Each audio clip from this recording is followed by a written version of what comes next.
Hello guys, welcome to our YouTube channel. जैसा कि thumbnail से आप लोगों को पता चल गया कि आज हम लोग यहाँ पे बात करने वाले हैं कि अगर आप कोई भी सिविल केस कर रहे हैं जहाँ पे आपको अपना कब्जा साबित करना है, तो उसके लिए आप लोग क्या वहाँ पे प्लेंट में डाल सकते हैं, किन किन पॉइंट को आपको यहाँ पे मेंशन करना है ताकि आप लोगों को जो है कब्जा साबित करने में कोई प्रॉब्लम का सामना ना करना पड़े और आप लोग वहाँ पे केस को जीत सकें। अगर आप इन बातों को अगर आप वहाँ पे नहीं डालेंगे, उस चीज़ को आप वहाँ पे नहीं दिखाएंगे, तो आप उस केस को हार सकते हैं। तो उसके बारे में पूरा डिटेल से देखेंगे, तो वीडियो में लास्ट तक बने रहिएगा। वीडियो अच्छा लगे तो वीडियो को लाइक, चैनल को सब्सक्राइब कर लीजिए। मैं advocate Om Prakash and forensic expert office round associate law firm Ambikapur से आप सभी लोगों का स्वागत करता हूं। अगर आप लोगों की कोई भी कानूनी समस्या है और आप लोग मेरे थ्रू पर्सनली कंसल्ट करना चाहते हो, डिस्क्रिप्शन बॉक्स में एक व्हाट्सएप नंबर दिया हुआ है जिसके थ्रू आप लोग अपॉइंटमेंट बुक कराते हुए मेरे से बात कर सकते हैं। तो चलिए शुरू करते हैं। आप सभी लोगों को पता होगा कि कोई भी अगर एक केस होता है, सिविल का केस होता है, तो वहां पे एक उसका कुछ फंडामेंटल एक रूल होता है कि आपके द्वारा नो प्लीडिंग नो रिलीफ। मतलब आपके द्वारा अगर उस प्लेंट में उसको प्लीड नहीं किया गया है, उससे आपको रिलीफ नहीं मांगा गया है, तो आपको वहां पर कोर्ट के द्वारा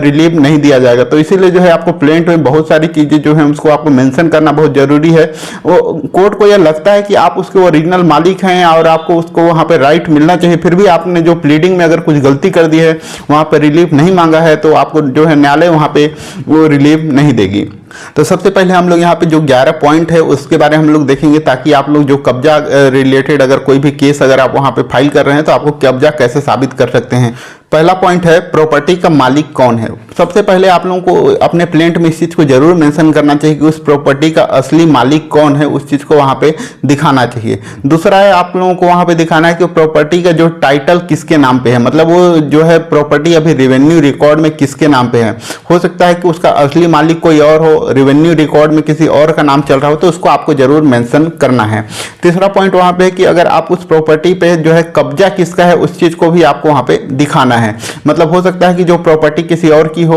और वहां पे जो कब्जा है किसी और का हो सकता है कब्जा आपका हो, तो उस चीज को आपको वहां पे दिखाना है कि प्रॉपर्टी का असली मालिक जो है एक्स है, बट उस पे प्रॉपर्टी पे कब्जा जो है वाई का है, तो उसके रिगार्डिंग आपको वहां पे जरूर दिखाना पड़ेगा। और तीसरा वहां पे किस हैसियत से आप उस प्रॉपर्टी पे कब्जे पे हैं, उसको भी आपको दिखाना पड़ेगा। जैसे अगर आप लोगों ने उसको रेंट पे लिया है, तो आपको दिखाना पड़ेगा कि मैं वहां पे रेंट के थ्रू वहां पे हूं, या लीज लिया है, या सेल एग्रीमेंट है, कुछ भी है, तो आपको वहां पे जरूर दिखाना पड़ेगा कि उस प्रॉपर्टी में मैं इस तरीके से कब्जे में हूं। या हो सकता है आपकी पैतृक संपत्ति हो, तो आपको ट्रांसफर हुआ हो, तो आप उस पर प्रॉपर्टी राइट है आपको वहां पे, तो आप वहां पे उस पर कब्जे में हो। तो इस तरीके का आपको जरूर उसको मेंशन करना है आपके प्लेंट में। नेक्स्ट यहाँ पे आपको दिखाना पड़ेगा कि उस प्रॉपर्टी में जो कब्जा है वो कब से आपका है, उसको आपको डेट को जरूर मेंशन करना है। जैसे बहुत सारे एडवर्स पोजीशन के जो केसेस होते हैं, वहां पे ये तो बोल दिया जाता है कि मेरा उस प्रॉपर्टी पे 12 साल से कब्जा है या 30 साल से कब्जा है, बट उस डेट को वहां पे कभी भी साबित नहीं कर पाते, जिससे वो जो केस है उसको हार जाते हैं। तो आपको उस चीज को जरूर ध्यान रखना है कि उस डेट को जरूर मेंशन करना है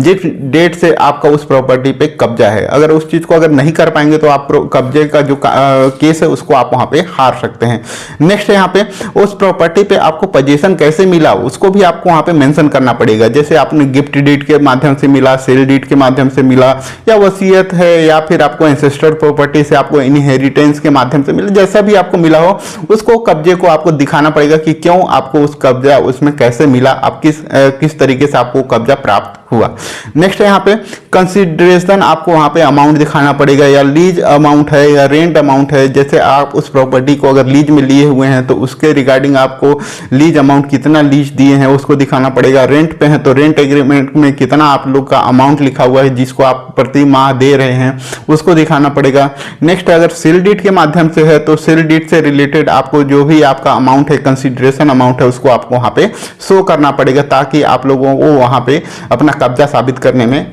कठिनाई का सामना करना ना पड़े। नेक्स्ट है आपको जो भी डॉक्यूमेंट है, जैसे लीज एग्रीमेंट है, सेल एग्रीमेंट है, या फिर गिफ्ट डीड है, या जो भी आप लोगों का इनहेरिटेंस जो भी आया जिससे रिलेटेड आपके पास, अगर आपके पास जो आपने वहां पे बताया कि जिसके थ्रू आपको वहां पे कब्जा मिला हुआ है, उसके रिगार्डिंग कोई भी डॉक्यूमेंट प्रूफ हो, तो आप उस प्रूफ को आपको वहां पे जरूर मेंशन करना है कि ये हमारे बीच में अनुबंध हुआ था जिसके आधार पे मैं इस प्रॉपर्टी पे कब्जे में हूं और ये इनका कंसीडरेशन अमाउंट है। तो वहां पे बहुत ही इंपॉर्टेंट एक एविडेंस वहाँ पे हो जाता है। नेक्स्ट है यहाँ पे उस प्रॉपर्टी पे कौन कौन निवास कर रहा है उसको भी आपको वहाँ पे मेंशन करना चाहिए। यानी आपको वहाँ पे जैसे आप में रह रहे हैं, आपकी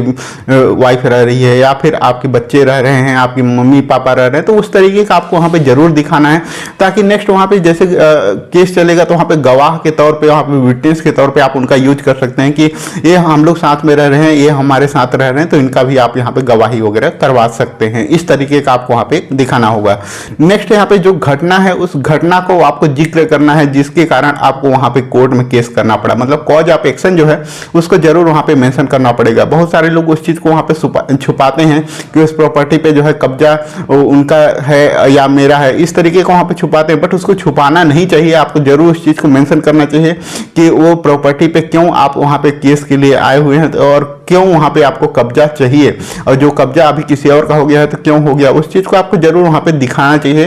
ताकि वहाँ पे जो है कोर्ट वहाँ पे अच्छे से उस चीज को ऑब्जर्व कर सके और वहाँ पे देख सके कि जो इनके द्वारा जो है आए हैं तो बोनाफाइड इंटेंशन है इनका कि सच्चाई के लिए यहाँ पे आए हैं, तो वहाँ पे आपको रिलीफ जरूर मिलेगा। नेक्स्ट है यहाँ पे बहुत ही इंपॉर्टेंट है यहाँ पे जो लास्ट पॉइंट है उसको, कि आपको वहाँ पे एक चीज जरूर मेंशन करना है कि उस प्रॉपर्टी में आपको क्यों ना निकाला जाए, आपको उस प्रॉपर्टी पे कब्जा क्यों दिया जाए। बहुत सारे लोग बहुत सारा चीज तो लिखते हैं बट लास्ट में ये को नहीं लिख पाते हैं कि वहाँ पे क्यों वहाँ पे आपको कब्जा से ना निकाला जाए, उसको नहीं लिख पाते हैं। तो उस चीज़ को आपको वहाँ पे जरूर लिखना है, मेंशन करना है कि उस प्रॉपर्टी पे जो है मैं वहाँ पे कब्जे में हूँ और क्यों वहाँ पे रहना चाहिए, तो उसको वहाँ पे दिखाना है। भले वो प्रॉपर्टी का मालिक कोई और हो वो अलग चीज़ है, बट कब्जा आपका है और आपको कब्जा क्यों रहना चाहिए उसको वहाँ पे जरूर मेंशन करना चाहिए। आई थिंक आप लोगों को पूरा एक एक चीज़ क्लियर हो गया होगा। तो वीडियो अच्छा लगा हो तो वीडियो को लाइक करें, चैनल को सब्सक्राइब करें, ताकि आगे आप लोगों को इस तरह का अपडेट मिल सके। वीडियो को लास्ट तक देखने के लिए आप सभी लोगों का धन्यवाद।